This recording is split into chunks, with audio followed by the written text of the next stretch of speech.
let's start out by just praising our friends, NVS Fins and Real Water Sports, Scott. Well, gosh, the guys at NVS, they provided us with a bunch of fins for our Chicama trip. And it was so cool to see everybody, geeking out on the fins and trying them out and grabbing them. And people were sharing them. And, I can't thank Leaf and Jamin enough for supporting you and I, the show, and really kind of driving everybody's performance levels with, different fins for all our surfboards. It's a great point. That's really what it comes down to. And the generosity too, like they sent those fins for free, and then we were able to leave them behind for those in Peru, the locals basically in Peru. So thank you very much, NVS. It's surfnvs.com, or you could follow them, Naked Viking Surf on Instagram. And of course, they have collaborations with a who's who of not only professional surfers, but shapers as well. And incredible stuff. Lifetime guarantee on those Apex Series fins. So get those. And then realwatersports.com, we mentioned, I think last week, they just got a drop of Ryan Sakel's surfboards. So they have a 1,500 surfboard inventory. They do have, international brands, the big brands that you see all over the internet, but then they also go out of their way to work with small, independent local builders like Ryan Sakel, and they have they have incredible stuff. Look, it's no secret that I'm a huge Ryan Sakel fan and Ryan Sakel surfboards fan. He shapes me many boards, and I've gotten some of the best waves of my life on Ryan Sakel surfboards. And my friend who's going down to Mexico here this weekend, I was like, dude, bring your saber, you know? And he's like, absolutely. So real water sports, like you mentioned, it's so great that they have the big brands, but they're really great at curating and vetting local builders from different regions and supporting them. So kudos to Trip and the crew there.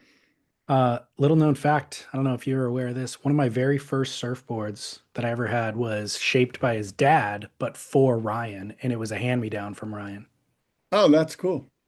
They at their shop in Huntington Beach, they'd have a used boards section. So I think as Ryan was going through like his pro amateur career, he'd go through a lot of surfboards, so they'd end up on the used rack. And I bought one of those, one of my first boards when I was probably 17 years old. Yeah, Ryan is a great surfer, Totally. and his dad, I Stud. mean, we're like you said, second generation shaper. They've been around forever, and so Yeah. that's pretty cool. Second Yeah. generation. Yeah. So Hell go grab yeah. it. Go grab it. Realwatersports.com. There you go. Well, we preempted it. That's what, that's how it is with real water sports. They deserve a yeah guy. Just, what I'm Totally. saying?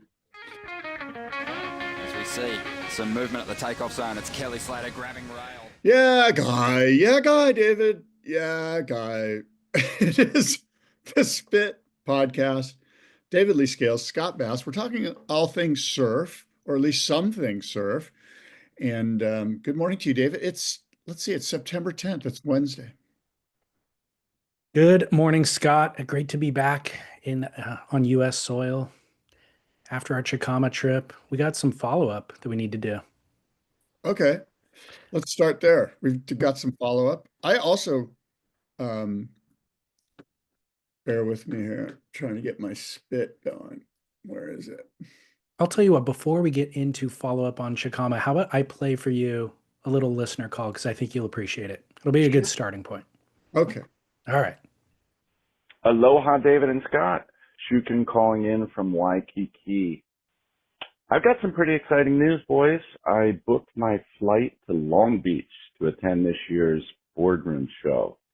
Super stoked to finally experience it in person, and maybe even rub elbows with you legends. Really looking forward to this. Thank you guys for all the work you put out every week. Love you both. See you soon. Aloha. Shukin in the flesh. That's cool. How great is that? I can't wait to meet Shukin. And I mean, I feel like we know each other pretty well. I think I did do a podcast with him once. He was doing podcasts. I'm not sure if he's still doing it, but you know what? There's quite a few people. I got a call from Marty Thomas. He's flying over from Hawaii to be at the show. Of course, John Pizell is going to be there. Um, so there's people coming in from all over the world. We got people coming in from Peru. from Europe, Australia. Lucid Glassing has got a booth from Australia. They're kind of like high-end carbon fiber, Kevlar, new age technology, kind of like Dark Arts, but the Australian version of Dark Arts. And I think they're tied in with those guys, with Justin and those guys at Dark Arts in some way, I believe, or they might be just friends because they're kind of in the same space. But yeah, boardroom show coming up. It's going to be pretty epic. I You got just more later. you just interviewed Eric Arakawa. Yeah. So we'll publish that today, and then tomorrow I'm actually interviewing Rudolfo Klima. Oh, how great. Yeah, looking forward to it. Well, I mean, I want to learn more about him before the boardroom show, of course, but also having just come from Peru, that's where he's based out of. And I mean, he has arguably probably the biggest surfboard brand in Peru. So I just want to connect those dots and learn more about that. Well, here's what's interesting too, is that, you and I, we watch the backdoor shootout every year, and Peru always has a team, and that team does really well. That's a There's great a point. reason, because they surf waves of consequence in Peru. I mean, it's got gnarly slabs and really big waves too. And those boards, most of that team are riding Climax surfboards by Rudolfo. So, this guy is, don't be surprised if his name gets inscribed on the Mike Marshall Perpetual Trophy as the winner. He could come out of nowhere. No, but a lot of us here kind of might not be, might not know about Rodolfo, but watch out for him. Did Eric Arakawa pick him? Yeah, Eric picked all of the shapers this year, except for Alan White, who's coming over from Cocoa Beach, Florida, who was the East Coast Shape Off winner. And Ricky Carroll and I, and Roy Turner at Surf Expo, we all agreed, wouldn't it be great if each and every year we just slot the East Coast winner right into a pole position for the boardroom shape off? And so we're excited to have Alan White as well. Challenger series over there. Right. So how was your interview with Eric Arakawa, and did you glean any new insights that you did not know before? I did, and I tried to do that. So I learned a lot about his loyalty to a certain baseball team. I learned about his. I'm always interested in the conversations that happen when a shaper tells his family, "Hey, I'm going to be a professional surfboard shaper." And just imagine a family, with Japanese descent that probably has some of that Japanese hard work. Put your nose down, go to school, get good grades, get a good job. I think Eric's his brothers and sisters are like lawyers, engineers, and doctors. You know what I mean? And he's the shaper. So that always fascinates me, the family dynamic, the power play there. And so we talk about that a lot. And he talks about Michael Ho and the power of Michael Ho, and how important Michael Ho is and was to his career. Were his parents disappointed in him? You'll have to listen, David. Okay. Hey, I have a Who Said That. Are you interested in that? I am. Okay, this has got some Hawaii mojo to it here. This is a section of the show, David, where I try to stump you with a quote from a famous surfer, and here we go. And I quote, "After surfing the California coastline for years and under the influence of such champions as Tom Blake and Pete Peterson, I developed an ambition to try the famed surfs of Oahu. My first experience was in 1945, en route to the invasion of Okinawa. Our ship had a one-day stopover at Pearl Harbor, allowing me about 4 frantic hours in Waikiki. My first impression was all that I'd hoped for: a friendly reception, beautiful weather and water, and a promising surf." David, who said that? Was it A, Walter Hoffman, B, Pete Peterson, C, George Downing, or D, Tom Zahn?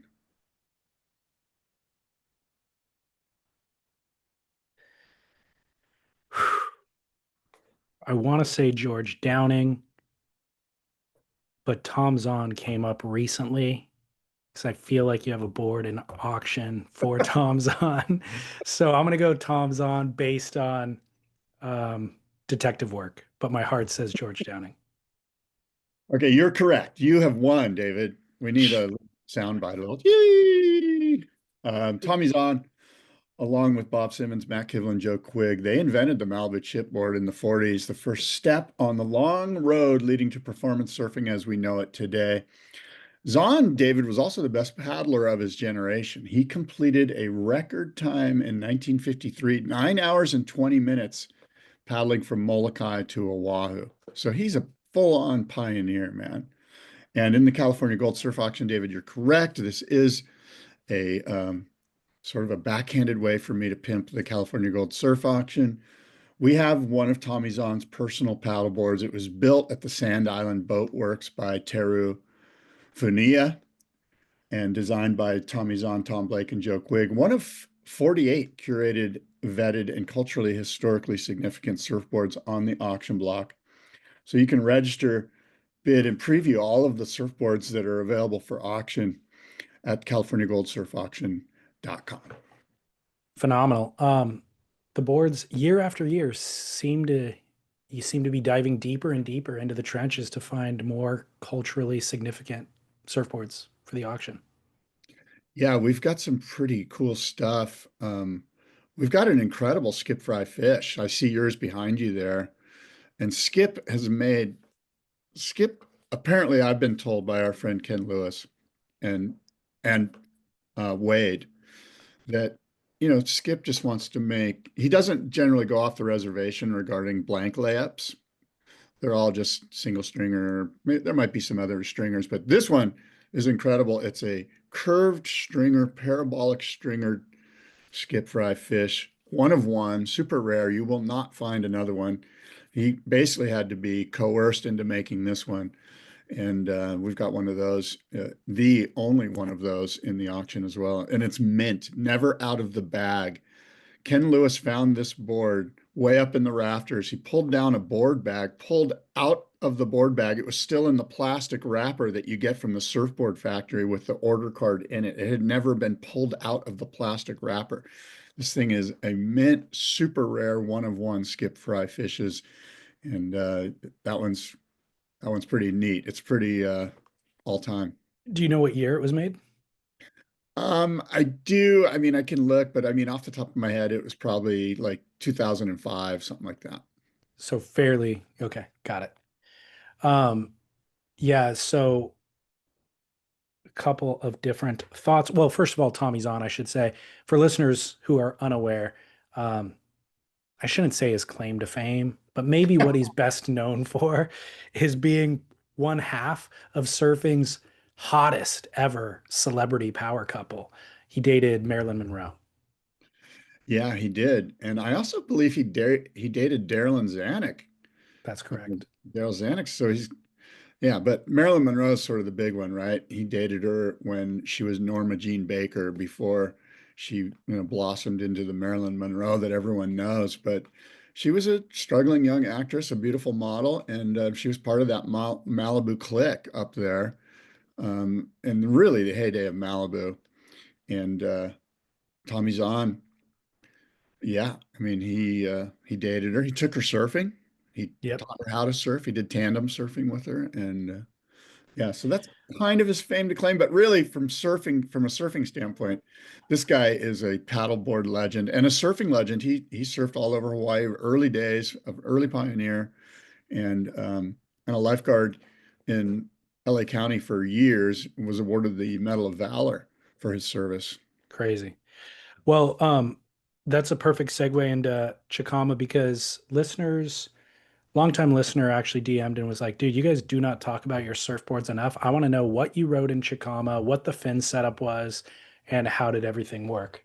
So you mentioned, that's the reason why I positioned this board back here. This Skip Frye fish, I was apprehensive to even tell anybody publicly that I got a Skip Frye fish a year ago, just because the expense is so gaudy and I did not feel comfortable with it. But I saw the opportunity through connections to Skip, and I was like, if I don't get one, I'm going to regret it. Like, he's getting older. I have access. I can get a custom one. I need to just kind of pull the trigger on it. And so I went through the process, got it about a year ago, but then also wasn't, I feel like I was riding it in Southern California, like in beach breaks, basically, is the first few times I took it out, and didn't really have an opportunity to unlock what I think are probably its best attributes. So I wanted to ride it in better waves, and I saw Chicama as an opportunity to do that. But I expressed to you in advance that I just don't necessarily think that a keel fin keel fin twin fish is the best showcase would be backside surfing for it, which I'm regular foot in Chicama obviously is backside for me. So I was like, I want to ride it in good waves, but I also don't think it's the right fit, but I'm going to bring it just because I feel like I should.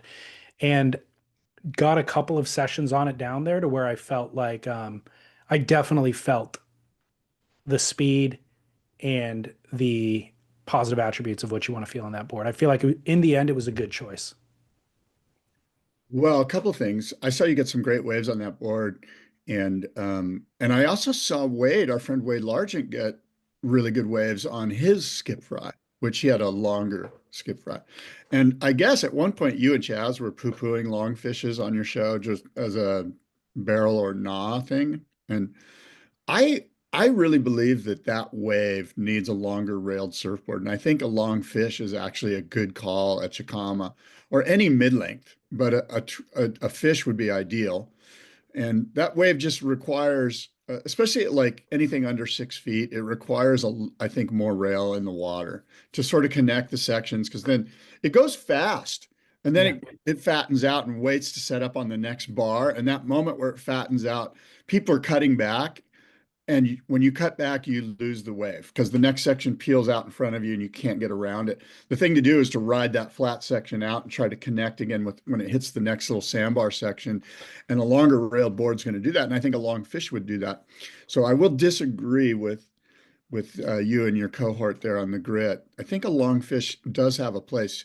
And I've owned them before. They do look awkward. It does seem like a, you know, like a contradiction, but I think there is a place for them.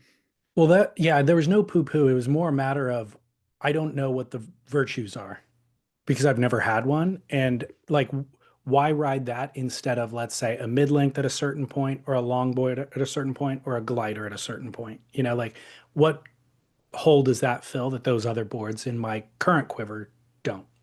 That's the question. Yeah, I think those are valid reasons actually. I think a long fish is probably for somebody that enjoys and rides fishes normally like a lot, Mhm. and so it's basically a mid-length, Yeah. So everything you said about that wave, I agree with. You, the glider actually.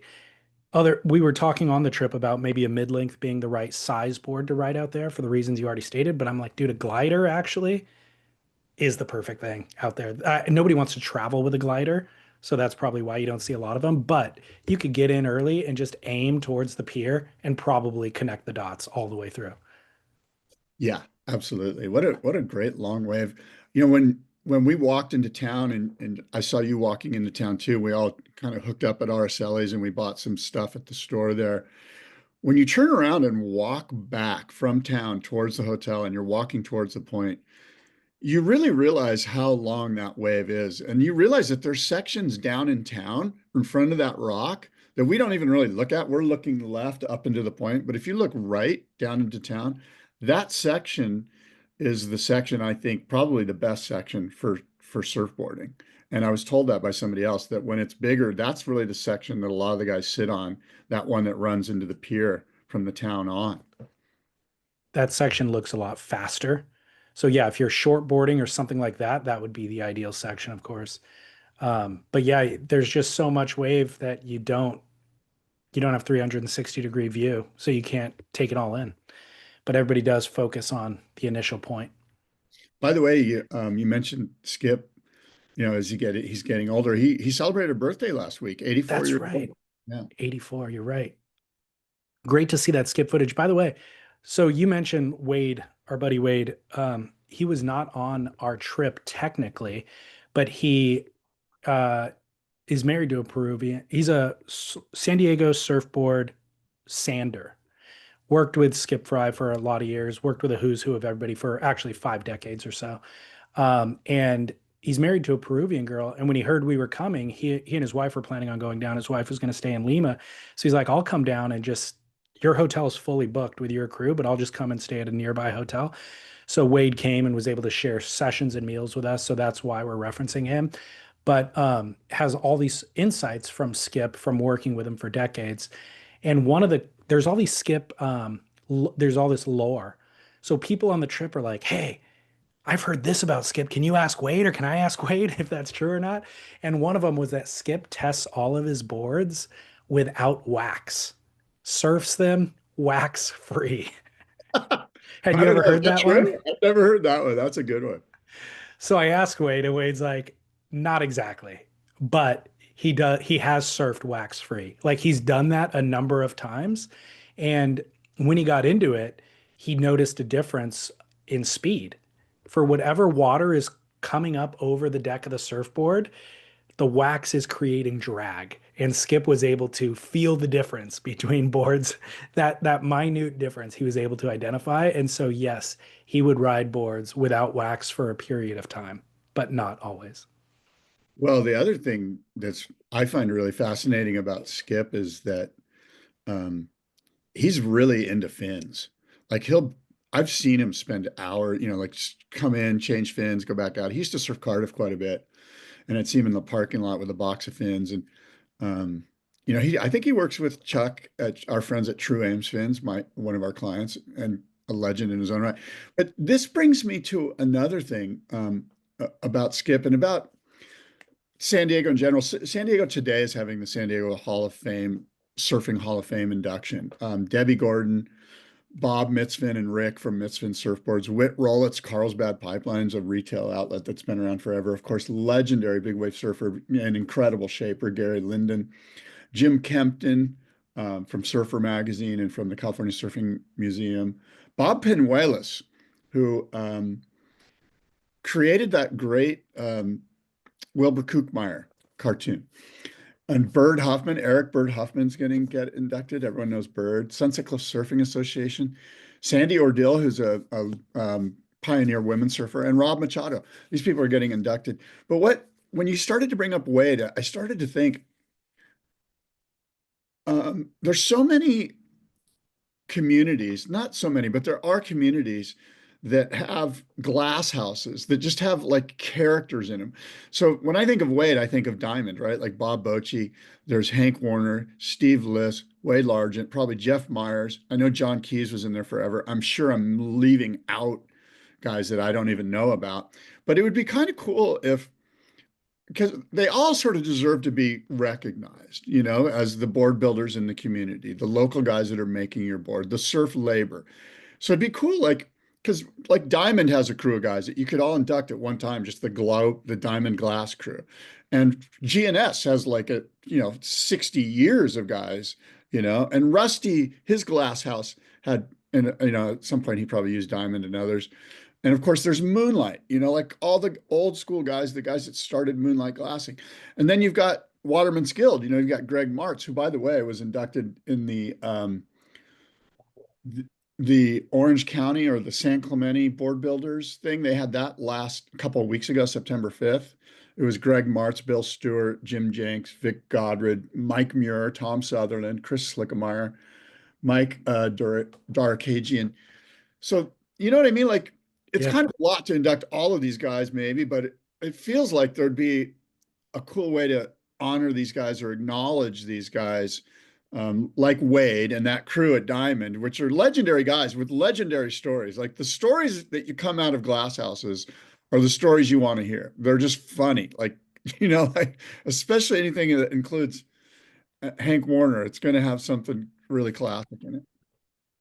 Sounds like a job for the boardroom show. I've always wanted to figure out a way to honor the guys that are, the Sanders, the Wade Largents. It's just hard to do. The TCs, Tom Curtis, all the paint guys, the fin guy. I mean, that's a thing of the past, but the guys that used to do fins, Well, fin. I don't want to create too many complexities for you, but it feels like this could be a Friday sort of a deal leading into the boardroom show. The Emmys take place and then you find out that there was a whole different Emmys that took place on the Thursday before that are kind of like Yeah. not necessarily best picture, but like best whatever leading up to the best picture. This could be a Friday night seminar, if there was a way to get that venue a day early or host a dinner or something. Yeah. Well, we'll think about it. But Think speaking of about that, it. did you see Bill Sharp won, I think, an Emmy for the 100 wave No, I didn't see of that. XXL fame, of Surfing Magazine fame? Our friend Bill Sharp won an Emmy I did for not see the that. 100 wave on HBO. Congratulations. By the way, talking about skip and fins, these fins were made by Rick from Mitzfin. So Mitzfin is right next door to Skip's Shaping Bay, and Rick, is it Clow or Clo? Do you know how you pronounce that last name? I don't, but I don't. I think it's Okay. Cloud. I think it's Clow. Rick Clow hand makes the plywood keels for a lot of Skip's boards. So I went in there and I was just like, I'm not going to tell you guys how to do anything. You do you. I just know that I want the Derek Hine fish, and then uh, whatever you guys want to do from there, I'm fine with. And that's what they did. So shout Cool. out to Rick. Yeah, for sure. And tonight I'm going to that thing, and those guys will be there. They're getting inducted into the San Diego Surfing Hall of Fame. Sweet. Well, back to the listener's question: what did you ride at Chicama? Oh, And what so was the percentage of foiling versus surfing that you did? so I only surfed 2 days, and I really only got one session in. It was in the morning on a smaller day up into the K area there. It was like 2 feet, maybe 3 feet. I rode my DK Swordfish, which is 6'6". The board worked great. I rode a combination of future fins and NVS fins in the quad boxes. Combination? Yeah. So Wow. yeah. So I had the Black Sticks futures in the back, and then the front I believe they were almond. They might have been almond. Album. Excuse me, album quad set, but I know they were the G10 NVS fins in the front, and I put the Black Stick future fins in the back. Don't be afraid to mix it up. I've told Yeah. you in the past. I had an Extreme once that I loved, an ASIM, and it had 5 different fins and 5 different fin boxes. Like we had FCS here, we had all sorts of shit going on. I got a question that a shaper would be better equipped to answer, but I'll let you take a stab at it. Listener emailed a while ago and they were like, can we have somebody chime in on 5 fin boxes on a board? What's the benefit of putting 5 in? Obviously, it's so that you can run it either as a tri-fin or a quad or whatever, but is there any takeaway? Like, is the placement of the 3 setup the same that it would be without the 5? Or are you making a sacrifice on placement by giving the versatility of the 5?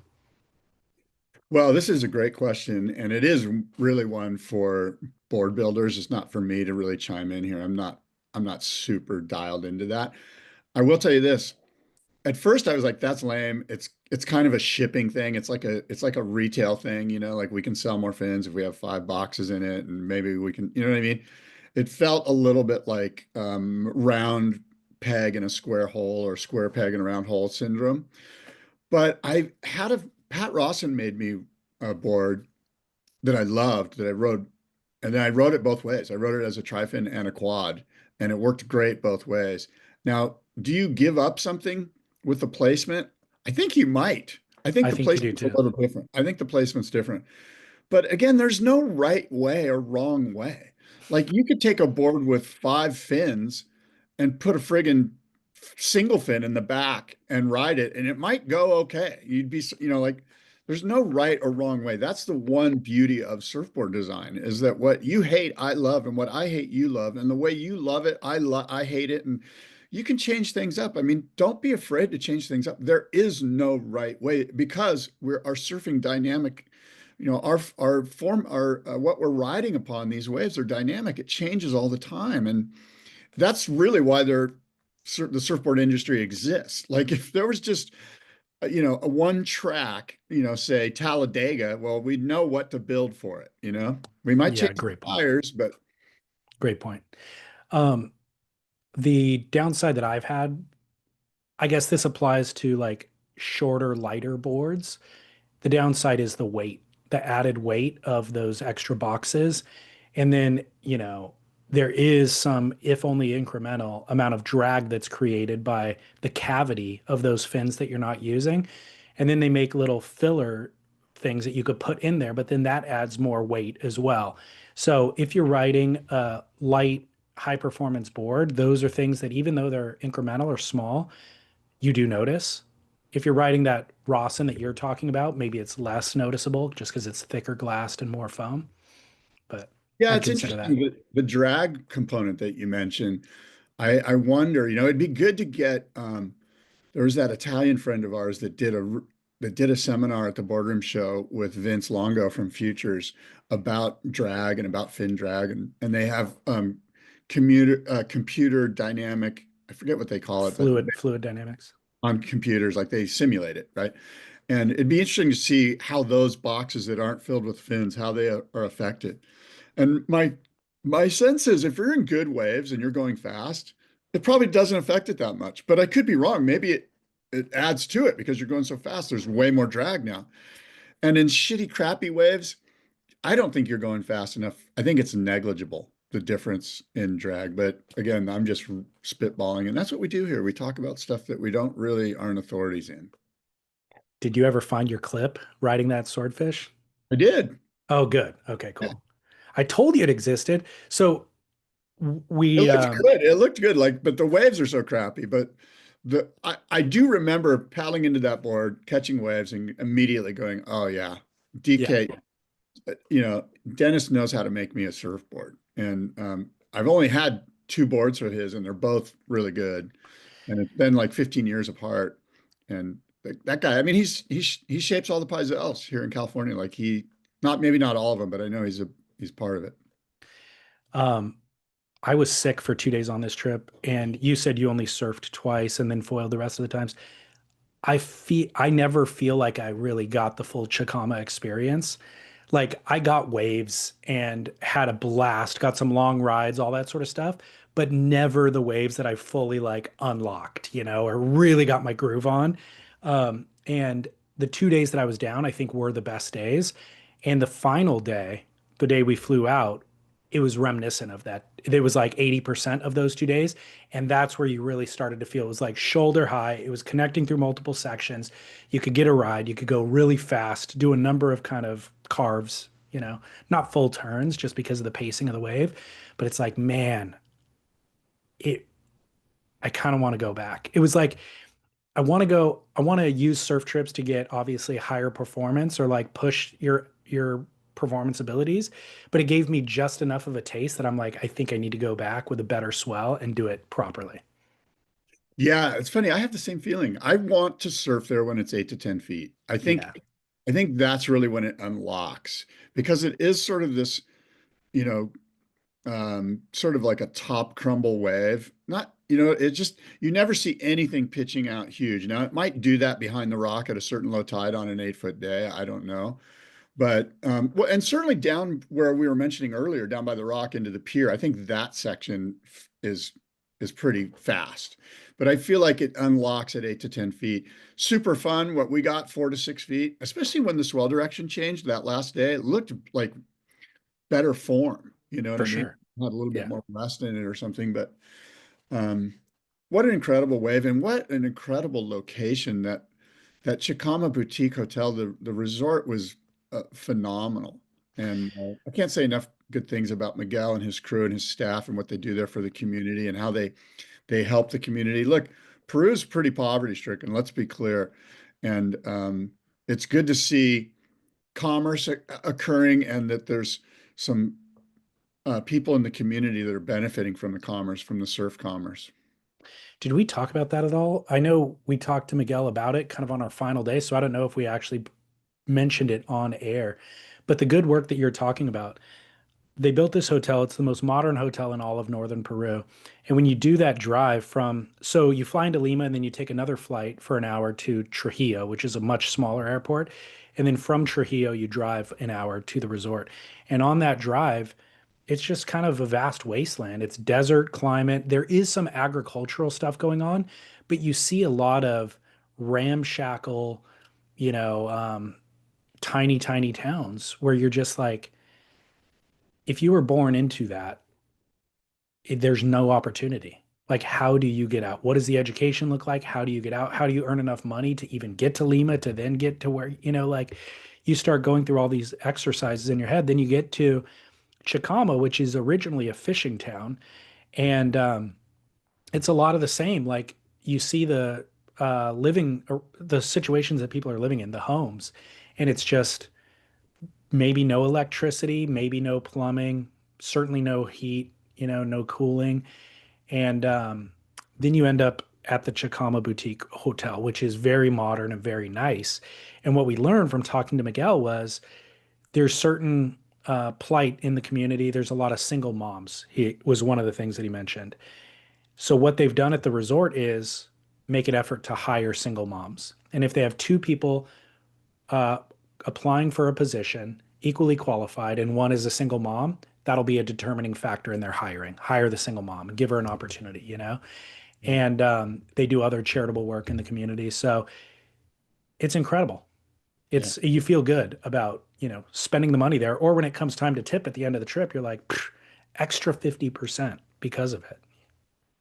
Yeah, I had no problem doling out what needed to be doled out for sure. And I enjoyed it all. I mean, I would absolutely go back and look at, we might be going back. I can't speak now for Waterways or for you or I, but I know there was mention of doing another trip there next year. And what a foil wave, man. It's incredible. Foiling is just next level, super fast and fun and long and leg burners, and frankly, I was surfed out, I can only surf once a day these days.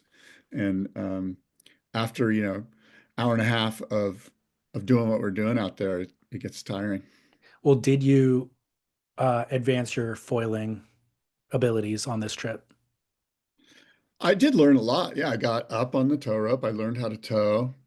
Um, Delmer, one of the boat drivers, was really gracious and really kind of, when I was down and out and had given up. Did I tell you this story? I don't know if you told it on air. Well, I kind of just was like, I guess I'm not going to be able to do this. I tried for 2 days. I couldn't figure it out. The boat that I was being pulled in had kind of a weaker engine, and I would get up on foil and then sputter out, and my board, which was a tow board, which was super small, would just dive into the water.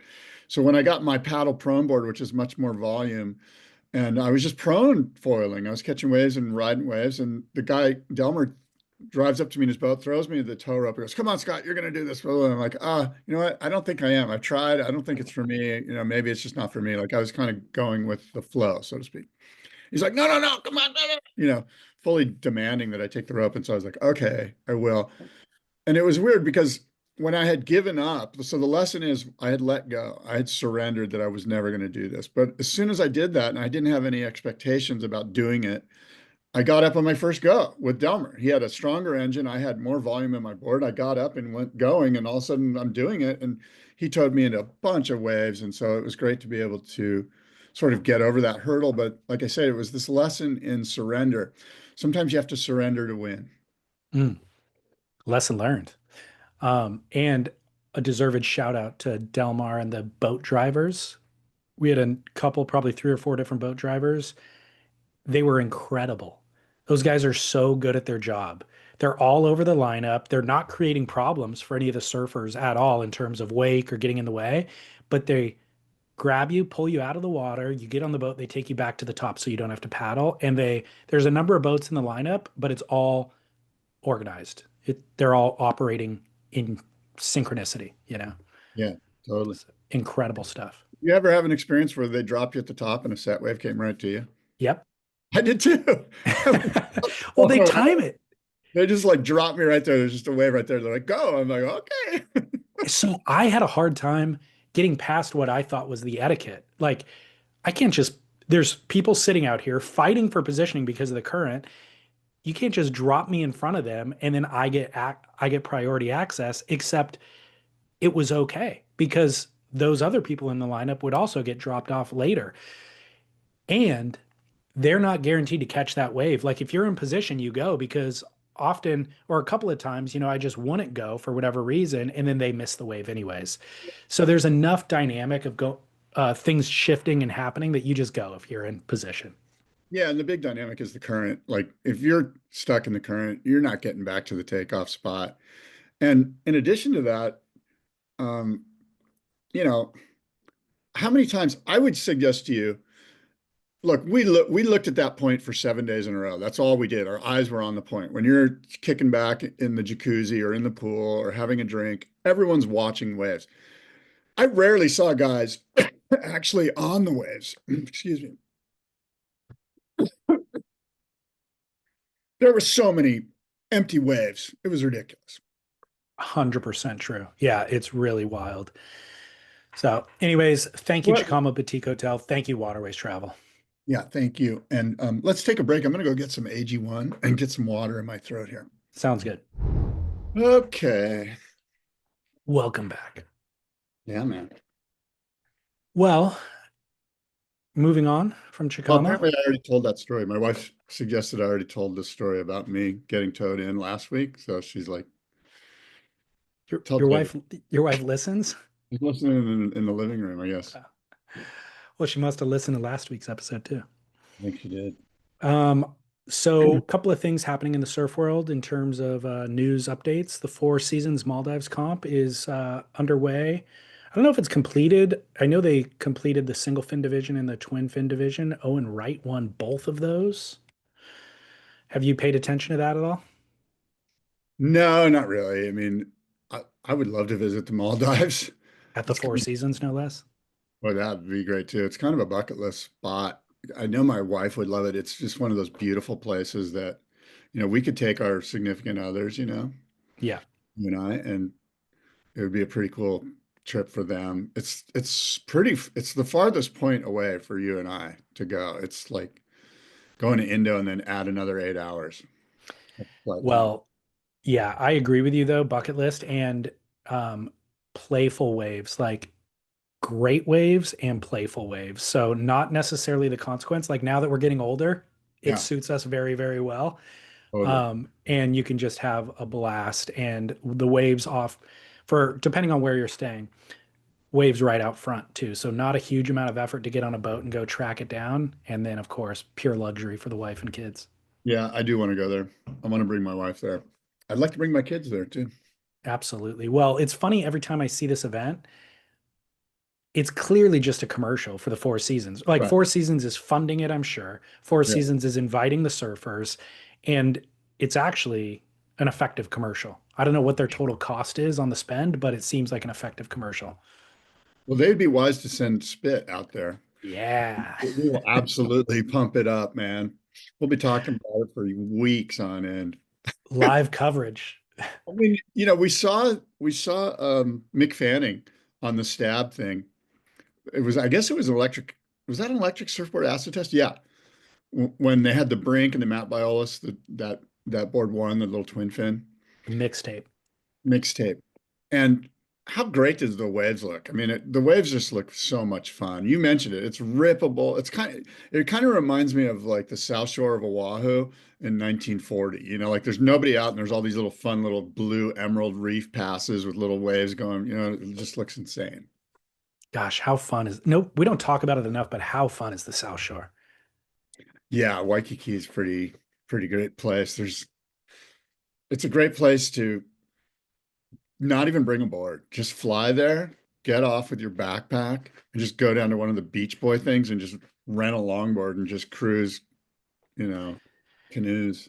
You mean even adjacent to Waikiki nearby, there's other waves, and it's just so much freaking fun. Yeah, I mean that time travel machine. Could you go if you can go back to any point in history? What would you do? What would be your hit list? Like you said, 1940s Waikiki with a modern surfboard would be insane. Yeah. Did you read the Kelly Slater interview on Stab? No. Me Fill me neither. in. I thought you would have read it for sure, but I didn't read it either. I'll get around to it eventually. I would have. I didn't know that there was one. I just saw like their promoting of it with Kelly talking about what he would do in actual retirement.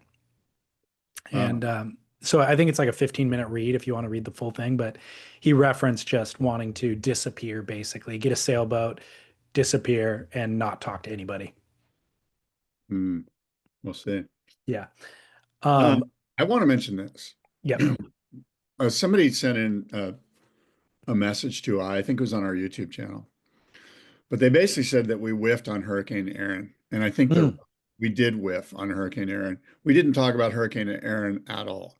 And it's because we were busy with our trip in Chicama or whatever. I don't know if we have a reason, but it was probably one of the best hurricane swells. And for sure, this year, it's like the only hurricane swell on the East Coast. And it might be the last hurricanes. It's kind of, the hurricane season's kind of died down. Is that the vibe you're getting over there? I have no idea. And Erin produced epic surf. I mean, up and down the East Coast, specifically, sort of north of Virginia Beach into the New York and New Jersey and Rhode Island and Massachusetts and Nova Scotia. That whole area got insane waves.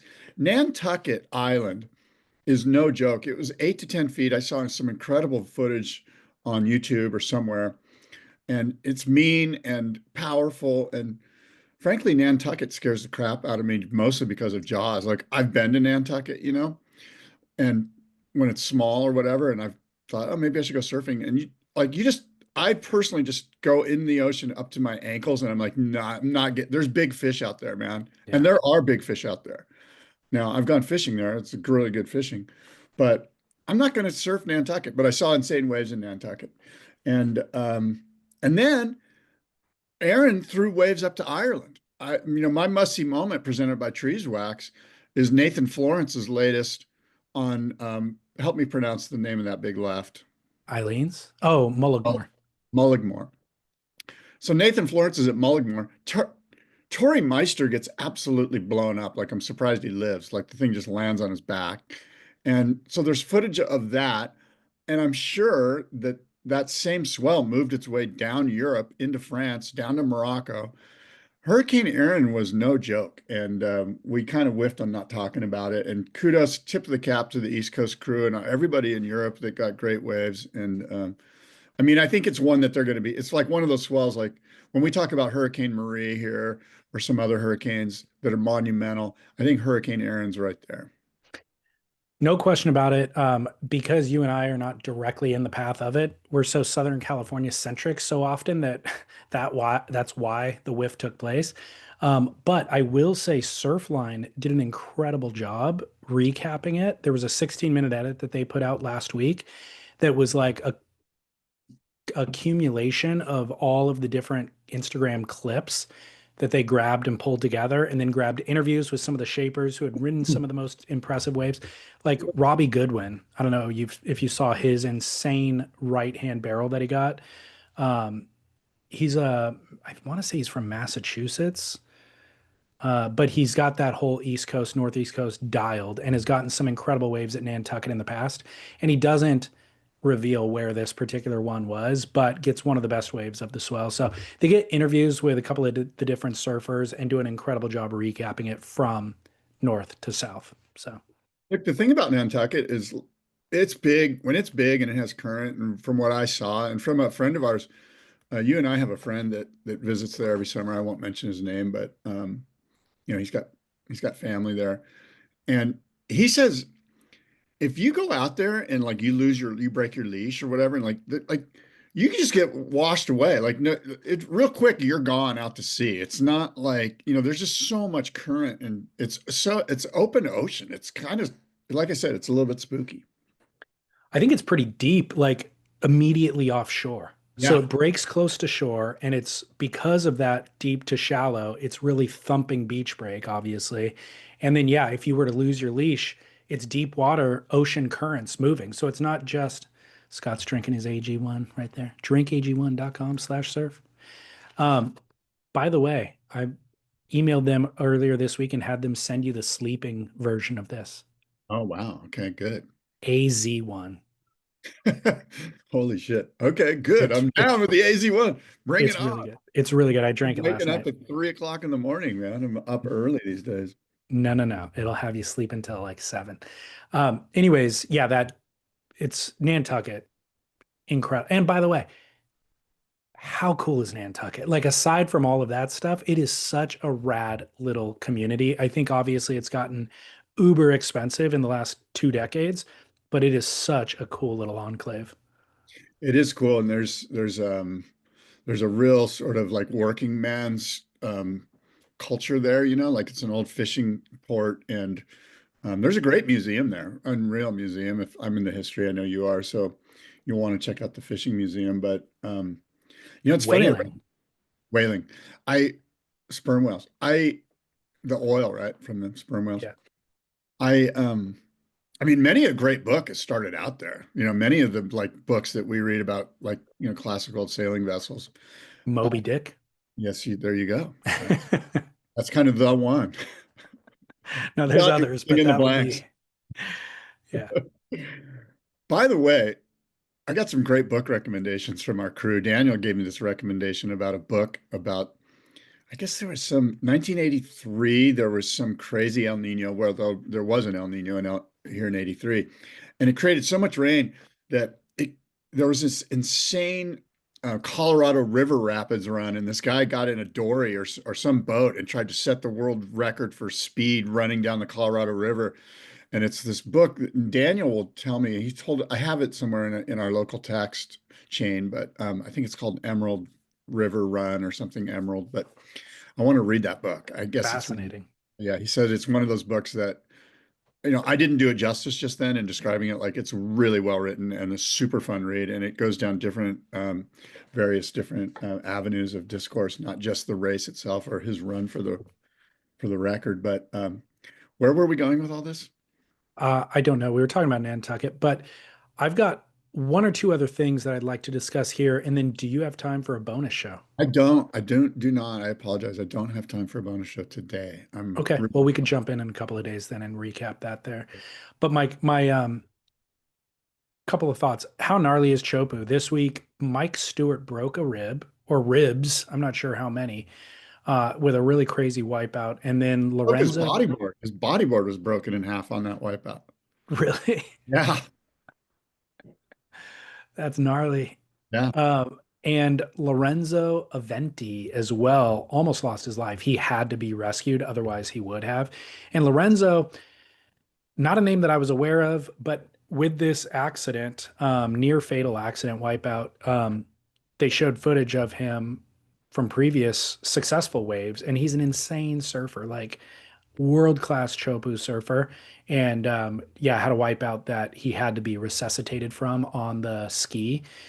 So really, really harrowing situations, and a reminder of just, as a viewer who's not there, you see so many gnarly wipeouts that you just think, it's survivable, and you realize it isn't, and or it is super, super dangerous and treacherous, and it's kind of shocking that things like this don't actually happen more. So a real tribute to the water rescue teams. For sure. I'm glad I guess he's getting better. Yeah, he's in recovery mode now. The other thing maybe we can discuss further in the future, but I will just mention it here, is Thomas Campbell's new film is starting touring tonight at the Rivian Theater in Laguna Beach, California. And they're also it's international. They're going to be doing shows or screenings in Germany and all over. It's called Yiwo. Yiwo, W-I-W-O. I'm sorry, Y-I-W-O. I was able to screen the film a couple of nights ago. Highly recommend it. Okay, why will Thomas Campbell? It's on tour. We're going to want to check. On tour. It will be available to purchase streaming probably in a month or so, but go to Thomas Campbell's Instagram account if you want to see the tour dates and get in on viewing this live, which I would encourage. View it live if you have the opportunity, because it really is this immersive experience. It's almost unlike anything I've ever seen. It is definitely not surf porn. Thomas talks about it as a poem, like from beginning to end. It's an entire piece, music scored for the film. Really, really kind of interesting, but Sounds like his opus. it may be. It's very, very different than his previous films.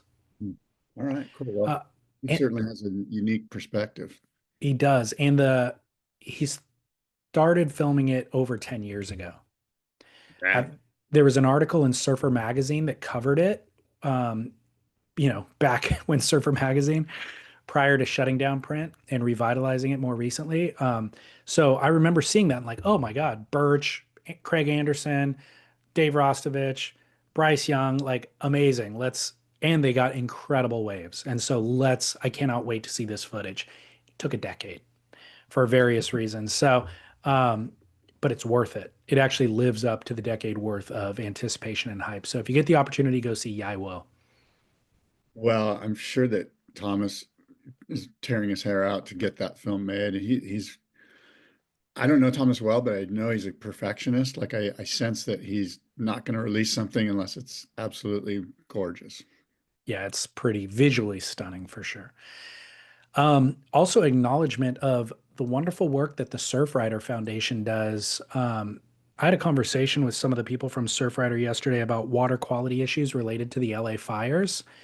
And yeah, it's the climate change obviously is kind of the culprit with a lot of these fires, but there's so much unknown until the fires happen. And then they're testing the waters and finding out the long-term effects of, somebody's house that's painted being burned down and those paint lead chemicals ending up in your local lineup through either landing from the air or being,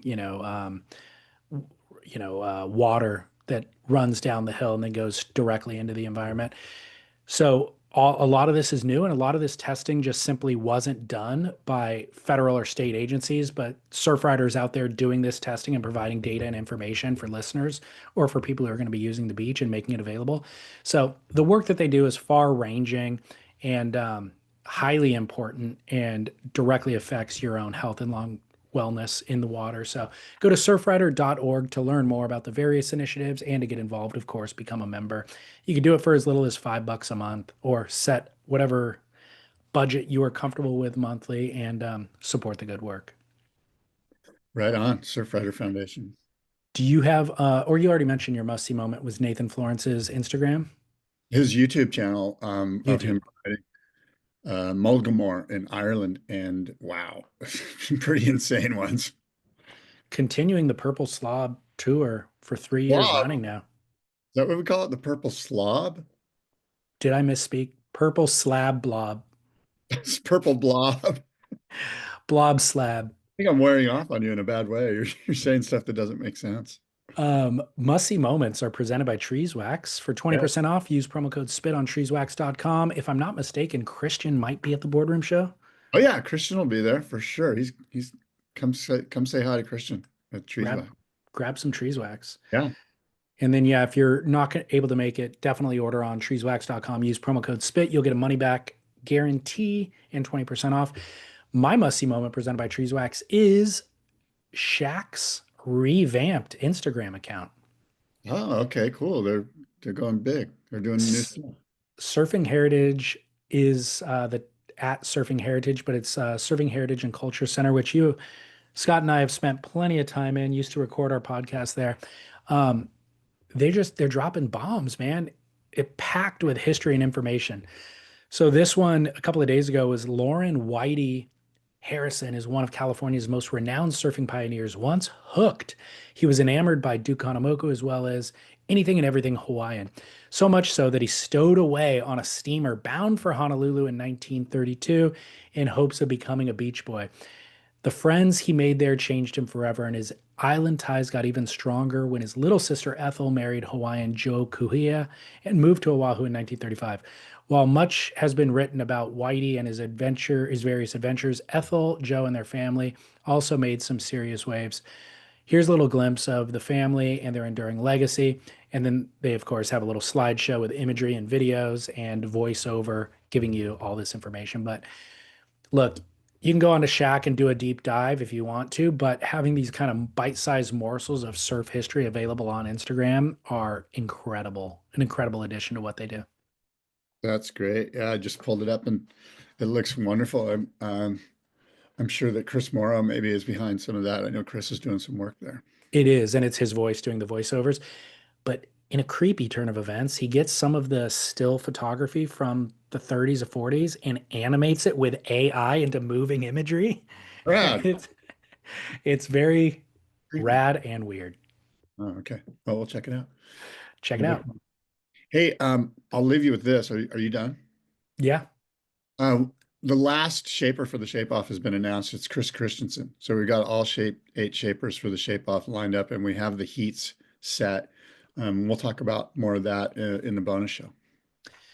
This is like when they do Surf 100 and Sebastian Williams and Aton Osborne make it to the final, and then they realize, oh no, we're adding a wild card, and it's Bobby Martinez and Julian Wilson. He just They dropped added Chris Bobby Christensen. Martinez too? Yes. I did. I just heard about Julian. I didn't know they added Bobby Martinez as well. Well, you just dropped Chris Christensen on their head. Oh, my lordy. This shape off has got it.